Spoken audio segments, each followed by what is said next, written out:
You know, he's kind of scuffed it in, but he's in there to do it, and that's what you want. You want the winger to get in on the other side, and you know, like we say, Al's right. You know, we had somebody who committed somebody, got the ball into a situation where you're now committing them, open a bit of space, and then they nick the goal. It's brilliant. Let's pop out onto the field of play because we can hear from... no, we're in the tunnel, actually, I'm hearing, where we can hear from the goal scorer, Reiss Nelson, and the man of the match, Lacazette, there with Kelly Summers. Reiss, congratulations. It was a difficult first half, but your goal was enough. What are your emotions after that? I think the emotions are high, you know. I think played very well in the first half, but of course Leeds are a great team, and I think they pressed us, and we didn't expect it, you know. But like you said, we got the final goal in the end, and that's the most important thing. Alexander, it was a game of two halves. I know that's a bit of a cliche, but you came out very differently in that second half. What did your manager say to you at the break? He shouted a lot. He was not happy because we knew they're going to play like this, and we didn't respect what he said.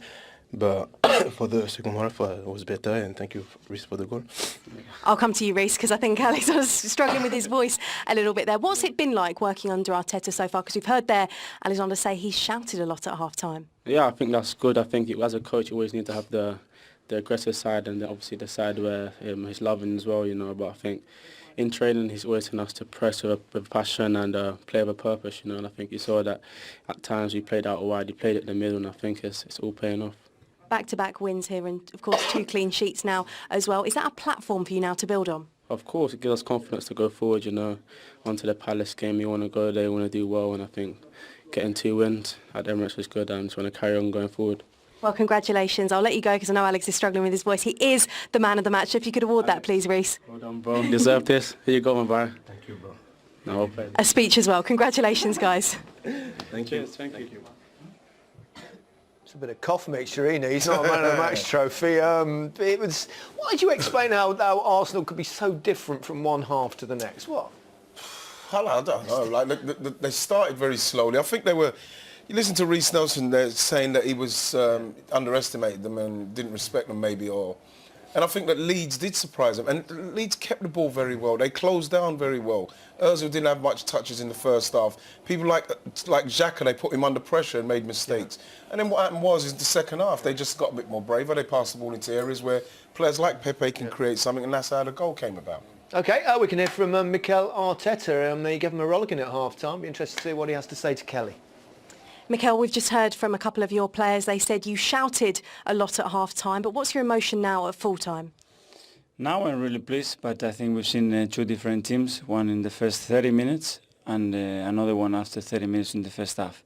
I tried to give them advice to tell them exactly what they were going to face, and after 32 minutes we started to win 1 duel, I think. Against this team is impossible. They make you look like a small team. You know, when we changed our attitude, our desire, and we changed obviously a few things at half-time in our organization, we were completely different.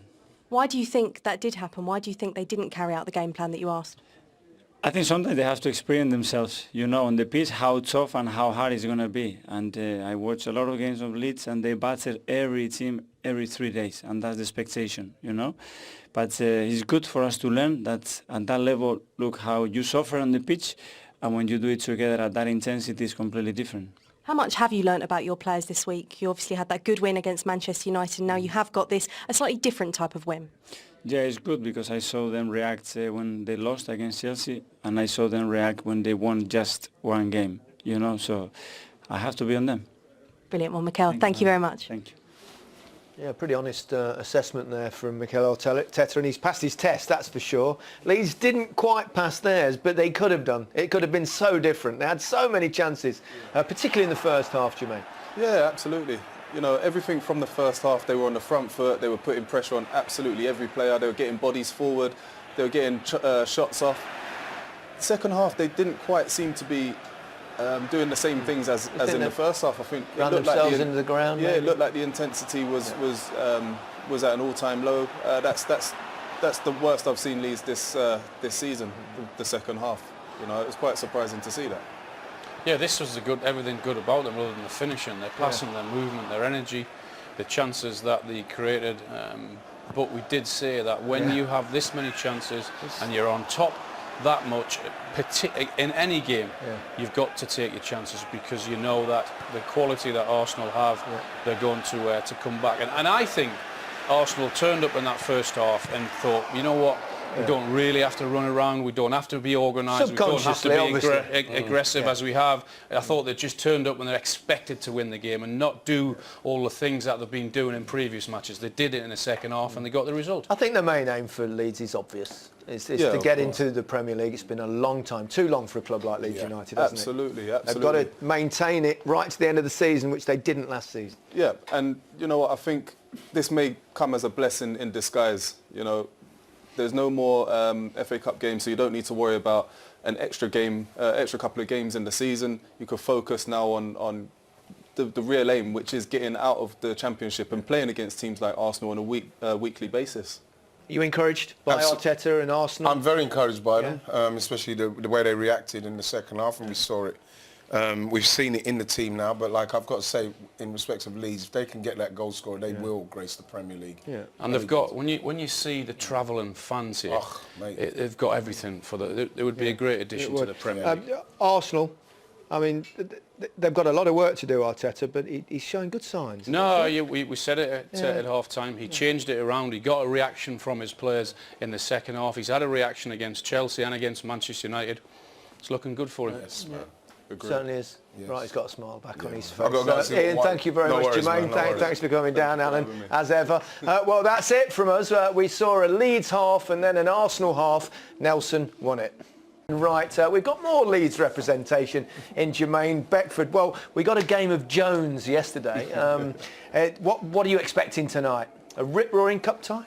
Absolutely. Yeah. I'm looking forward to seeing nothing but high pressing, lots of energy and tough tackling. Yeah. Everything that Leeds stands for. Well, you've got some good cup memories yourself with Leeds United, of course. It's 10 years almost to the day, Jermaine, that you scored the only goal of the game against one Manchester United. Yeah, with an unbelievable first touch. It's all about the finish. Exactly. Yeah. Listen, the role of a striker is to put the ball in the back of the net, and fortunately for myself, that's what happened. Yeah.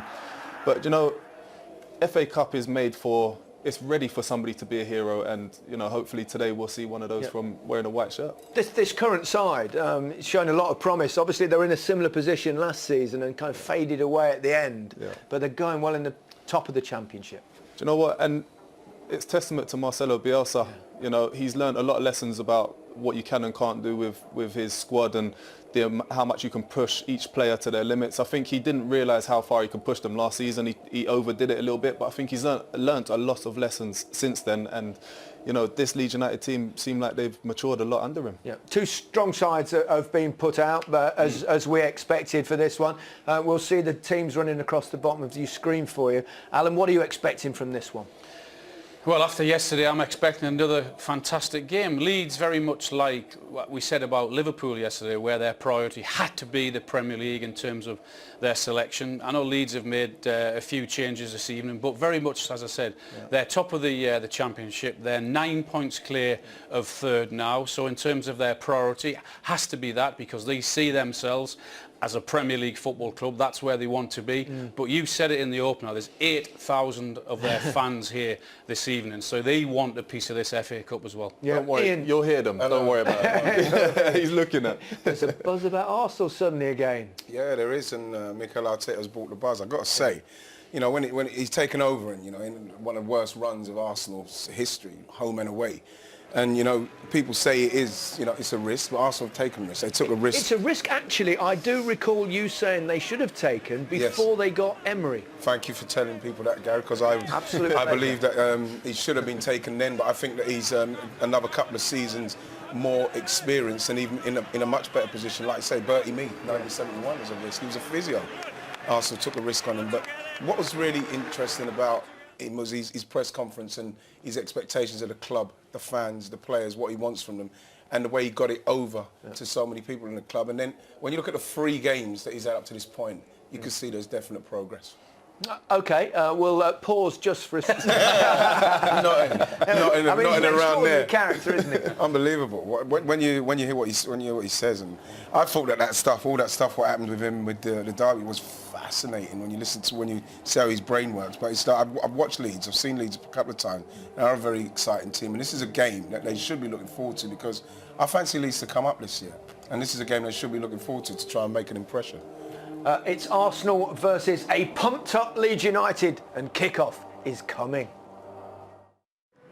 The things I do for love.